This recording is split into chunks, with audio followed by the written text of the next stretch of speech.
Hello everyone. Welcome to the machine learning course. Please get ready.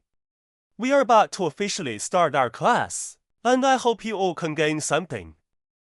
Okay. Let's return to our machine learning course again.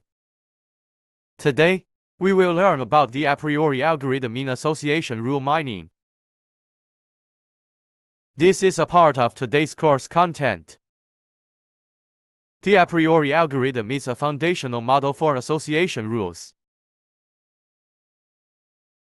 These are rules that reflect the dependencies or associations between an event and other events.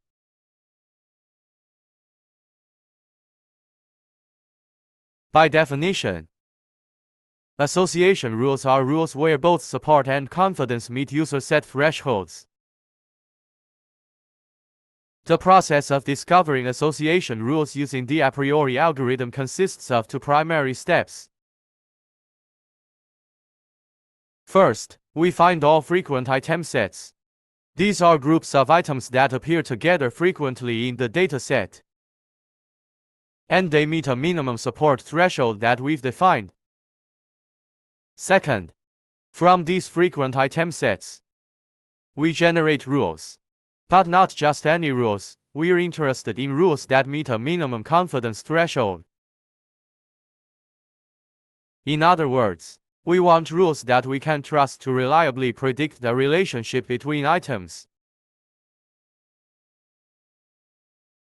The a priori algorithm operates in two primary steps. First, it works to iteratively identify all frequent item sets in the dataset. This means it looks for groups of items that show up together frequently. The key condition here is that the support level of these item sets, essentially how common they are, must be no less than a minimum level that we,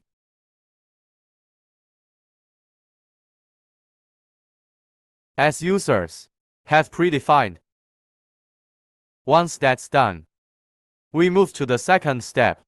Here, we construct rules from these frequent item sets.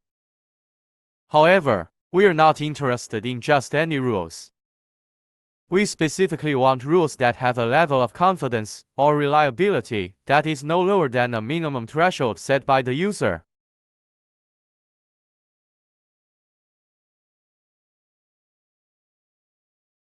So in essence, the a priori algorithm is about first identifying frequent item sets and then creating reliable rules from them based on user set minimum support and confidence levels.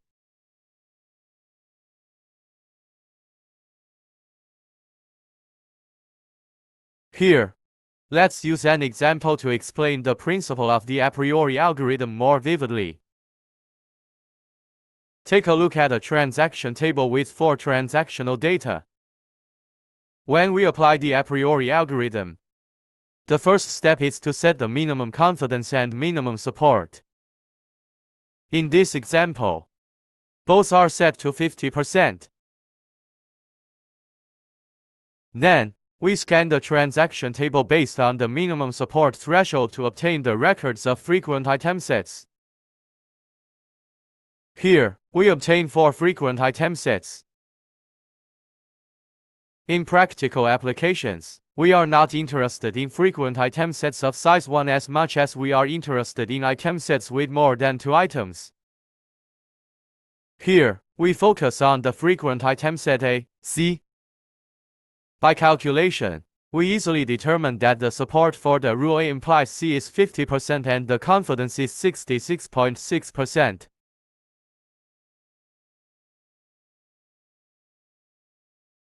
And that's how we complete the computation of the a priori algorithm.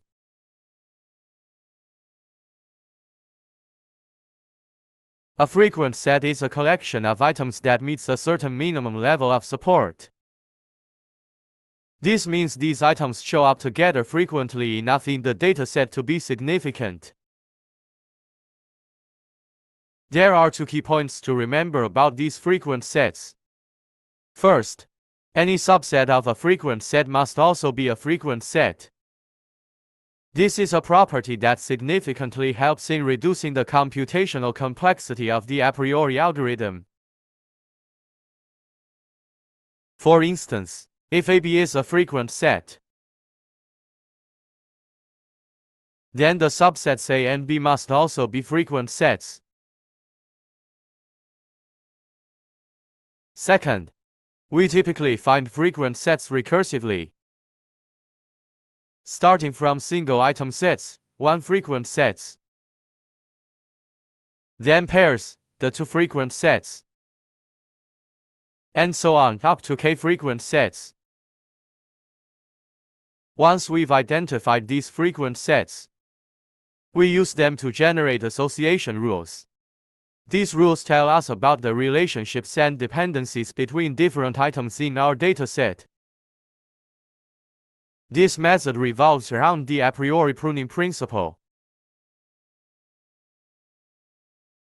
which is a key feature of the algorithm. This principle states that if any item set is infrequent, meaning its support level does not meet the minimum threshold, then its superset should not be generated or tested. This approach is efficient because it eliminates the need to consider sets that are unlikely to meet the criteria for being frequent.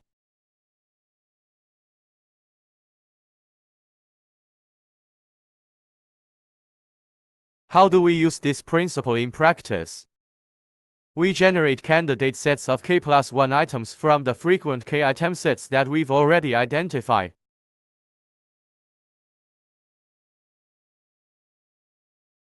Then, we test these candidate sets in our database.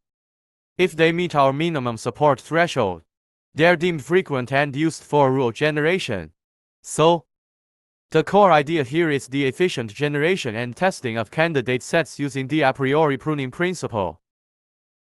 There are transaction records of 5 commodities A, B, C, D and E. Try to find out the related sales of 3 commodities, k equals 3. Minimum support is greater than or equal to 50%. Minimum confidence is greater than or equal to 75%. Let's do an exercise. There are transaction records for 5 commodities A, B, C, D, and E. Try to find out the related sales of 3 commodities, k equals 3, with a minimum support of at least 50% and a minimum confidence of at least 75%. Let's apply the principles of the a priori algorithm to think about the process of handling and analyzing this data. Let's take a look. First, we filter the frequent item sets of size 1. After scanning the transaction table, we obtain the support for each frequent item set. Clearly, we can see that D does not meet the minimum support threshold of 50%. So, we remove D from the frequent item sets of size 1 and continue searching for item sets of size 2.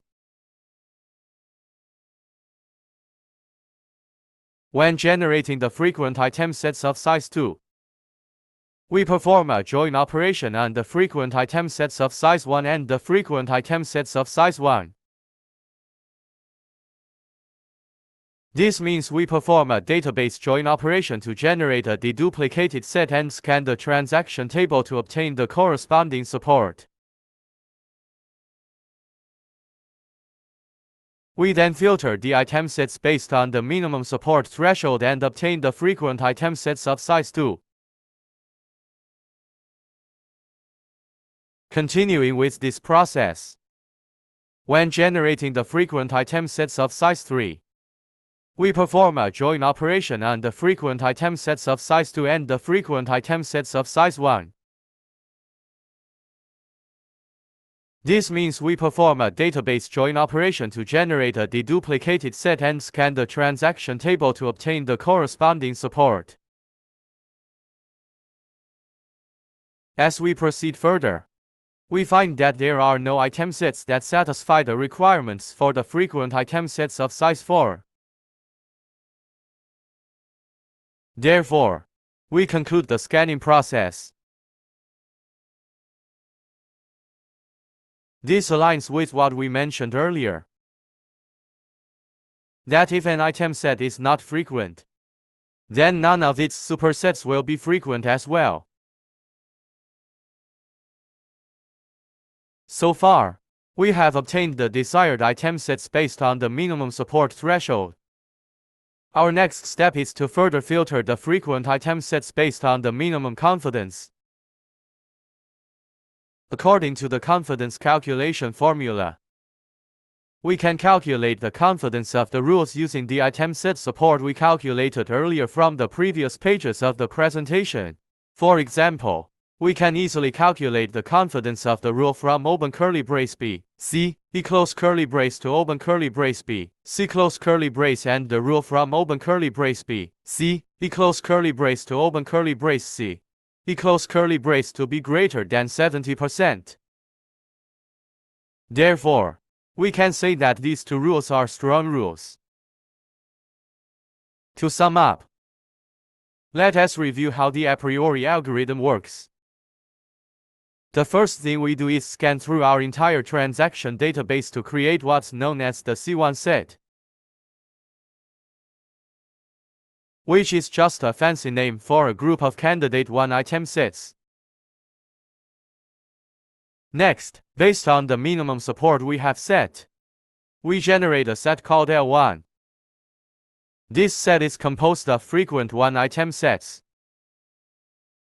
and it's derived from the previously mentioned C1 set. Now, for this next part, we are going to use a variable k that represents the set of k items. Here's where the magic happens. We keep repeating the following steps when k is greater than 1. First, we take our LK set and perform join and pruning operations on it. This produces a new candidate set, which we'll call CK plus 1, where it stands for candidate k plus 1 item set.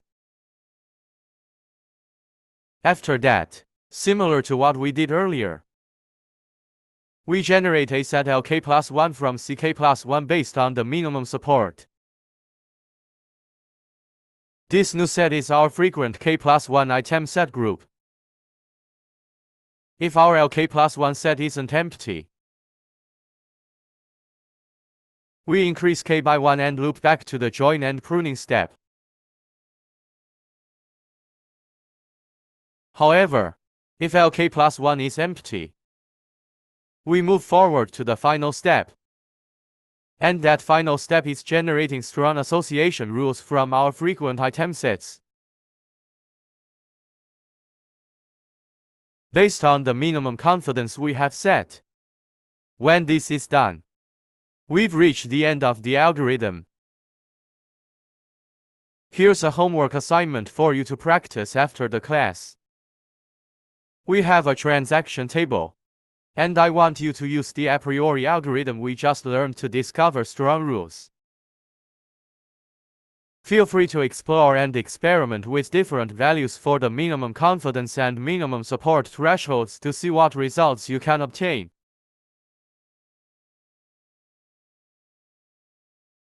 Alright, today we mainly discussed the principles of the a priori algorithm and illustrated it with an example to help you understand it better. Finally, we demonstrated how the a priori algorithm works step by step using a specific instance. That's all for today's content. See you in the next class.